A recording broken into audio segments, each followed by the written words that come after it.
bom dia, boa tarde, boa noite, dependendo do horário que você estiver assistindo isso. Mas hoje nós vamos apresentar, eu e a Aline Marcelli, né, em conjunto, vamos apresentar o nosso trabalho que foi desenvolvido em conjunto com a Larissa e com a Laura, que se trata, digamos assim, de uma interpretação a partir dos conceitos aprendidos em óptica, nas aulas de física, uma aplicação desses conceitos no estudo dos olhos dos insetos. Nós somos do segundo ano de Química do Cefet-MG. Bom, em algum momento você já se perguntou como os insetos veem o mundo? Porque, de maneira definitiva, a partir da comparação, né, dos nossos olhos com os olhos dos insetos, como a gente pode perceber aqui, é de se esperar que de alguma forma eles veem o mundo de maneira diferente que a gente, né?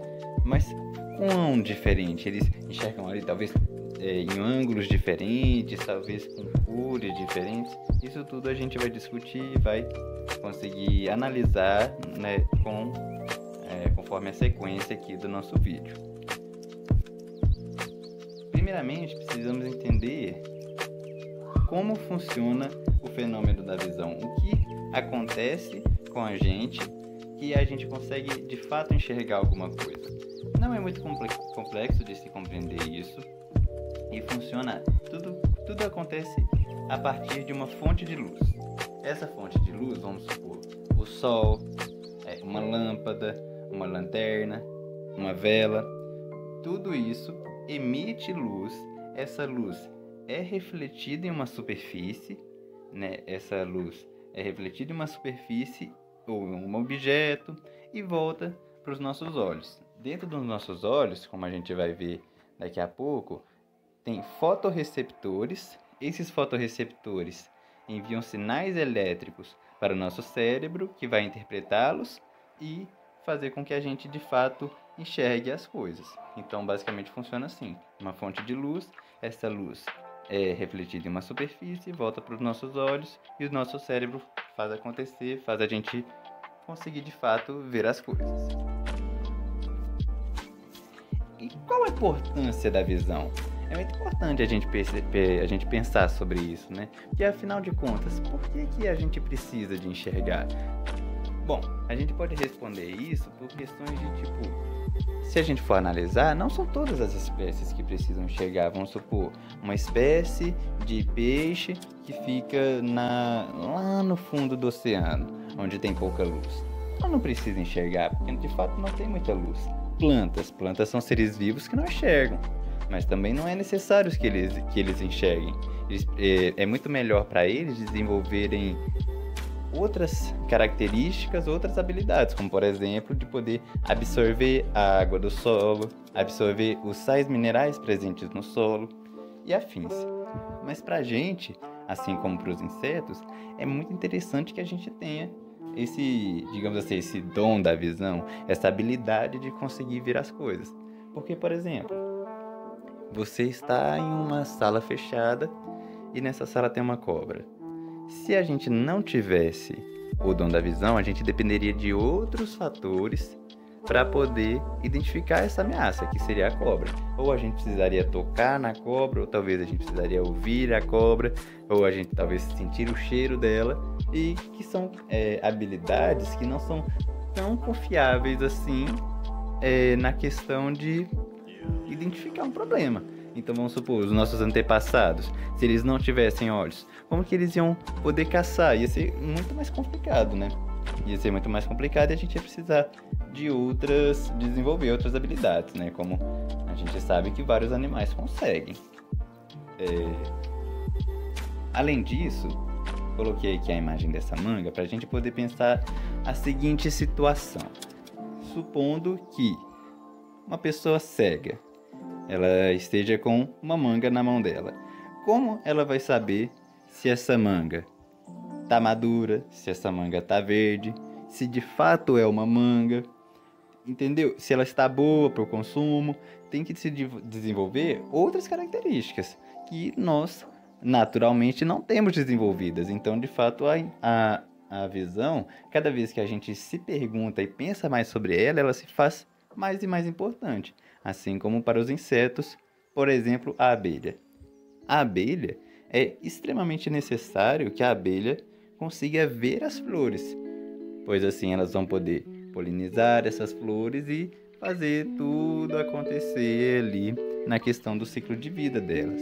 Se uma abelha nasce sem a visão, como que ela vai poder identificar a flor? Como que ela vai poder polinizar a flor, poder produzir o mel, cuidar da própria colônia? Realmente não tem como, ela vai acabar morrendo, e se for uma colônia de abelhas, digamos assim, cegas, vai acabar morrendo, vai acabar sendo extinta. Aqui eu coloquei uma imagem para poder representar de uma maneira um pouco mais completa como é que funciona o fenômeno da visão, igual eu disse anteriormente.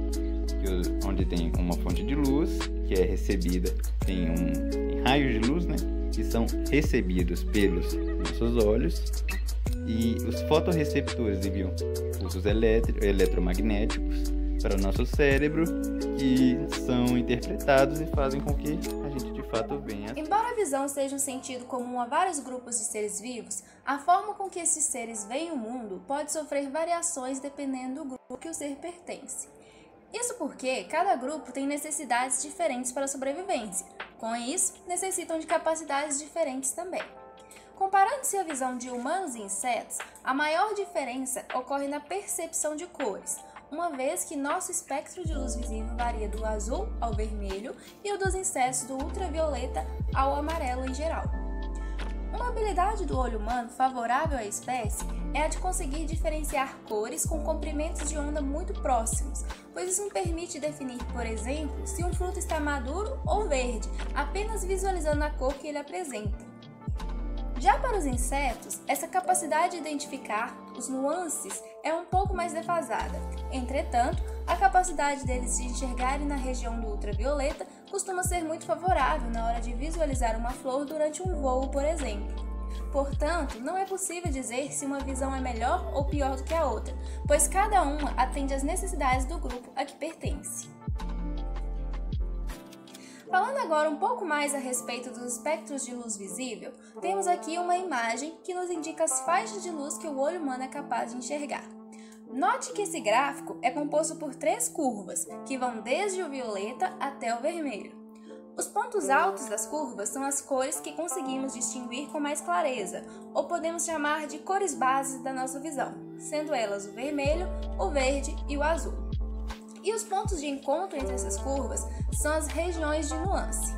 Veja que conforme as curvas se aproximam da base, ficam mais difíceis para diferenciarmos as cores. Em se tratando do espectro de luz visível dos insetos, devemos entender que não existe um espectro único que se aplique a todos eles, uma vez que o grupo insetos é formado por diferentes espécies. Assim, cada espécie possui um espectro específico. Aqui temos 2 exemplos de espectros. O primeiro é o de uma abelha.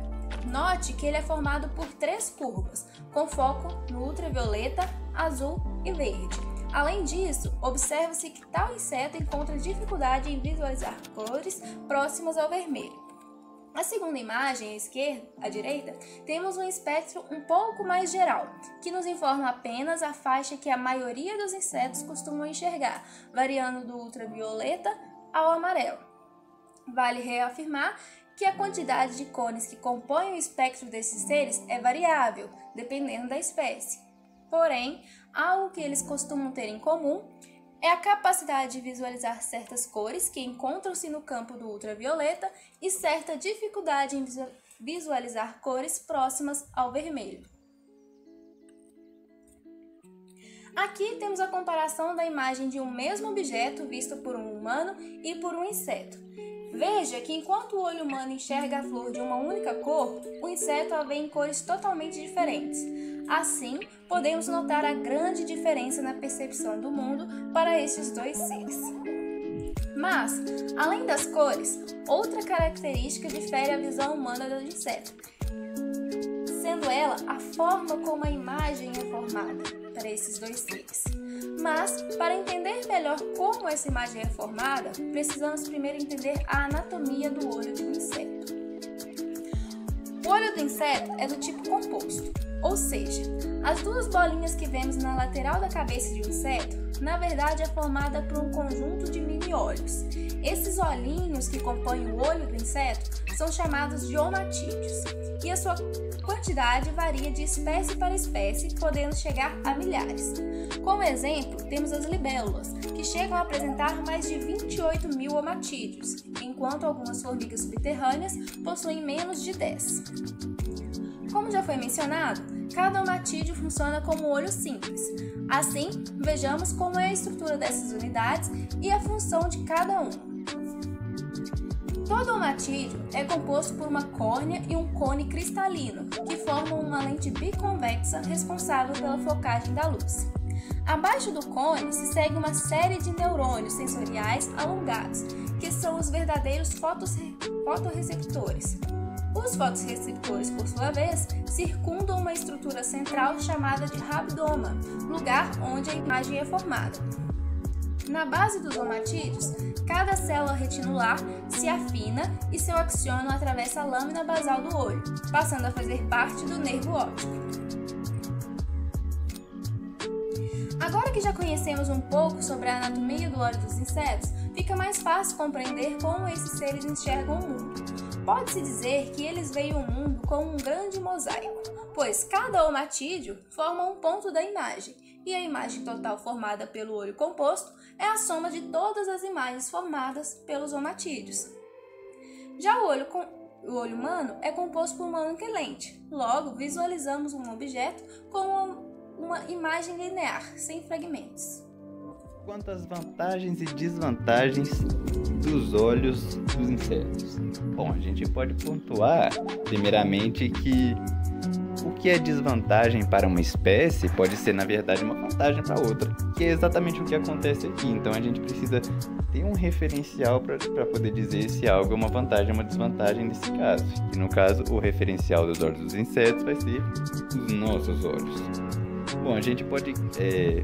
Como vantagem, a gente pode apontar que os insetos eles conseguem enxergar um espectro maior de cores, digamos assim, que a gente sabe que é um espectro de luz visível maior deles, que alguns conseguem enxergar nos raios ultravioletas, que é uma capacidade que nós humanos não temos. Mas como desvantagens, nós podemos apontar, por exemplo, que eles não enxergam a grandes distâncias. Por exemplo, um inseto de fato só enxerga alguma coisa se essa coisa estiver a 1 metro ou menos dele. Isso pra gente é uma desvantagem, porque a gente sempre está lidando com distâncias maiores do que 1 metro. E é claro que um estudo tão aprofundado desse tipo de olho, né, desse tipo de visão, rende frutos tecnológicos para nós humanos, como é o caso desse vídeo que a gente vai colocar aqui para vocês, que representa muito bem o uso dos olhos dos insetos na tecnologia de câmeras. Olha só.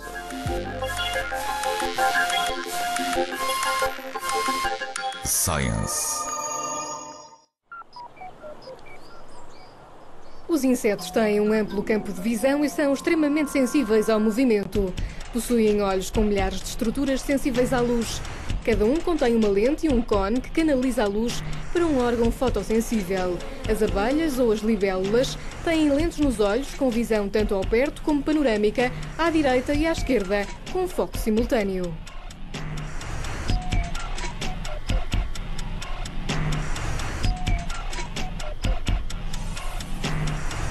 Agora, uma pequena câmara desenvolvida na Universidade de Illinois oferece uma visão de inseto. Tem o tamanho de uma pequena moeda e imita os olhos e as características dos insetos com microlentes de 180 graus.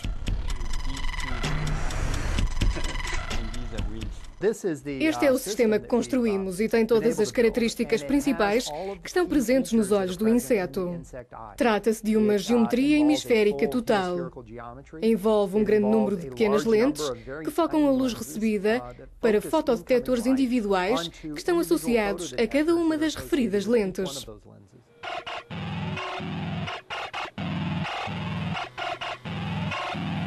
De acordo com os investigadores, estas câmaras têm várias aplicações possíveis.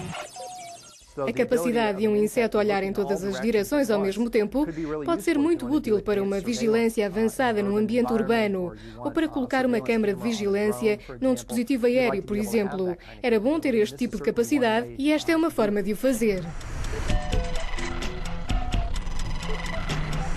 A visão dos insetos oferece uma nova perspectiva sobre a forma como os seres humanos Assim chegamos ao fim da nossa apresentação. Espero que todos tenham gostado e conseguido aprender uma ou duas coisas novas, né? Já que esse é um tema bastante curioso e que eu, particularmente, nunca tinha parado para pensar sobre. Além do mais, é muito interessante ver como essas coisas provenientes da natureza são estudadas e aplicadas na tecnologia e na nossa vida no geral, mostrando mais uma vez que a natureza sempre esteve à nossa frente, né? É isso, obrigada pela atenção.